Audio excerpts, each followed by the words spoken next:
चाहते हैं कि कहीं क्यूबाइड नेटवर्क ने भी तो छोड़ नहीं दिया साथ इस लड़ाई में। तो आज मैं फिर एक बार कहता हूं अपने दर्शकों से कि कोई छोड़ सकता है, क्यूबाइड नेटवर्क नहीं छोड़ सकता है। और जैसे ही अपडेट आता है हम आपके साथ हाजिर हो जाते हैं। तो अपडेट आ गई, उद्धव ठाकरे, आदित्य ठाकरे दोनों दिल्ली नहीं आए, आने वाले थे दिल्ली। सबके मन में यह आशा थी कि उद्धव ठाकरे, आदित्य ठाकरे तो दिल्ली जरूर आएंगे। इंडिया ब्लॉक की बैठक हो रही है और उनके बहुत सारे दोस्त उसमें शामिल हो रहे हैं। उनकी खबर आई कि अरविंद केजरीवाल की भी पार्टी शामिल होगी, डीएमके भी शामिल होगी, ममता दीदी भी शामिल होगी। अरविंद केजरीवाल की पार्टी शामिल नहीं हुई, डीएमके शामिल नहीं हुए, ममता दीदी आई, लेकिन उसके बारे में अंदरूनी खबर अब से थोड़ी देर के बाद में बताऊंगा ममता दीदी का क्या हुआ। लेकिन उद्धव ठाकरे और आदित्य ठाकरे को आना था दिल्ली, एनडीए की बैठक, यूपीए की बैठक में, इंडी ब्लॉक की बैठक में, इंडिया ब्लॉक की बैठक में। नहीं आए उद्धव जी, नहीं आए आदित्य ठाकरे जी। तो संजय राउत ने एक कहानी फ्लोट किया कि नहीं वो तो वर्चुअली जुड़ेंगे। मतलब बेवकूफ बनाने की मशीन है उद्धव ठाकरे की शिवसेना। और उसमें जो मैनेजर हैं उस मशीन के, उस मशीन को चलाने वाले एक मैनेजर संजय राउत हैं। तो संजय राउत ने एक फ्लोट किया खबर कि नहीं वो वर्चुअली जुड़ेंगे। वर्चुअली वर्चुअली कुछ नहीं हुआ।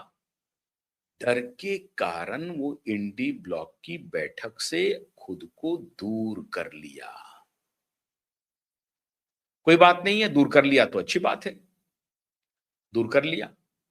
लेकिन दूसरे दिन वो बिना किसी को कुछ बताए हुए लोकसभा में मिली हार, विधानसभा में मिली हार, उसके बाद मुंबई महानगर पालिका में मिली जबरदस्त हार, करारी हार के बाद पहली बार दोनों बाप बेटे पहुंचे अपने भाई के यहां, राज ठाकरे के यहां।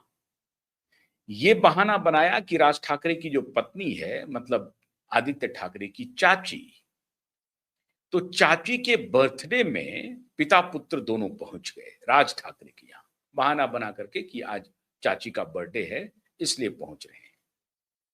लेकिन इसलिए नहीं पहुंच रहे हैं, घर में एक बड़ा जबरदस्त भूचाल आ रखा है इसलिए पहुंच रखे हैं। 22 तारीख आ गई, 22 तारीख, और 22 तारीख अब उन्हें बेचैन कर रहा है। और अब लग रहा है कि शायद अमित शाह का हथौड़ा चल गया है। अब शायद अमित शाह नहीं बचाएंगे, मोदी भी नहीं बचाएंगे, फडणवीस अभी भी ताकत लगाए हुए हैं कि किसी भी प्रकार से बचा ले, बचा ले। अब बहाना बना रहे हैं कि नहीं हमारा हाईकमान बचाना चाहता है। बिल्कुल नहीं, अमित शाह बिल्कुल दूर दूर तक आदित्य ठाकरे को और उद्धव ठाकरे को नहीं बचाना चाहते हैं। नरेंद्र मोदी में हो सकता है कि थोड़ी बहुत बात हो कि बाला साहब ठाकरे के पोते हैं, बेटे हैं, तो थोड़ा देख लेते हैं उस तरह की राजनीति। और अब 76 वर्ष के हो गए हैं ना, तो समावेशी राजनीति करने लगे होंगे नरेंद्र मोदी जी, कुछ नहीं कह सकते। लेकिन अमित शाह के तरफ से पुख्ता जानकारी है कि अमित शाह नहीं बचाना चाहते हैं, लेकिन मोदी के साथ हैं। मोदी अगर उनको कुछ कहते हैं तो वो थोड़ी मान लेते हैं। लेकिन बेचैनी बढ़ गई। पहला तो उन्होंने अमित शाह और मोदी को कंफर्म किया कि देखिए मैं अपने को उस कुनबे से अलग कर रहा हूं, उस कुनबे के साथ मुझे मत जोड़िए, मैं वहां नहीं हूं। आप कितना हमसे सबूत चाहते हैं, जो सबूत चाहते हैं मैं दे रहा हूं। सबूत दे दिया क्या कि हम इंडी गठबंधन में बैठक में शामिल नहीं होने जा रहे हैं। कोई बात नहीं है, मत जाइए। राज ठाकरे के पास पहुंचे ये कहने के लिए कि ये 22 तारीख तो आ गई। अब मित्रों 22 तारीख क्या है, हमने आपको कहा था कि जून में तारीख लगेगी, अपने शेड्यूल से आ गया। 22 तारीख को दिशा केस की सुनवाई है मुंबई हाई कोर्ट में। खाली यही खबर नहीं है, इसके आगे खबर सुन लीजिए। दिशा केस की जो अगली सुनवाई है वो जस्टिस नारंग कोतवाल के बेंच में लग चुका है। और जस्टिस नारंग कोतवाल कौन है? ये वही जस्टिस नारंग कोतवाल हैं जिनके अदालत में सबसे पहली सुनवाई हुई थी और जिस सुनवाई में जस्टिस नारंग कोतवाल ने कहा कि अभी तक एफआईआर हुआ क्यों नहीं। ये सवाल पहला सवाल था जस्टिस नारंग कोतवाल का कि भाई जब दिशा के पिता स्वयं प्रार्थना पत्र लेकर के आए हैं तो अभी तक इस क्यों नहीं हुआ एफआईआर, इसका रिप्लाई दीजिए।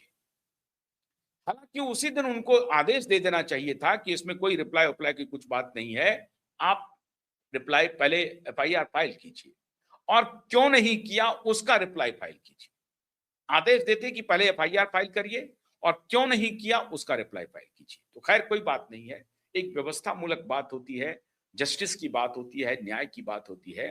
तो न्याय के आलोक में जस्टिस नारंग कोतवाल ने कहा कि ठीक है, आपने एफआईआर नहीं किया, क्यों नहीं किया इसका रिप्लाई फाइल कीजिए। और उस रिप्लाई में जस्टिस नारंग कोतवाल ने 5 से 10 लोगों की सूची बता दी। Chief secretary Maharashtra, home secretary Maharashtra, deputy chief secretary Maharashtra, CBI को भी इसमें केंद्रीय गृह मंत्रालय, Mumbai police commissioner, DCP, Malvani police station, इन सबको पार्टी बनाते हुए सबको कहा कि आप रिप्लाई फाइल कीजिए। बल्कि चीफ सेक्रेटरी को कहा, पार्टी बनाया इसको सबको, लेकिन चीफ सेक्रेटरी और डीजीपी और police commissioner, Mumbai police commissioner को कहा कि आप रिप्लाई फाइल कीजिए। अब आप इसी से अंदाजा लगा सकते हैं कि जस्टिस सारंग कोतवाल ने, माफ कीजिएगा, सारंग कोतवाल नाम है उनका,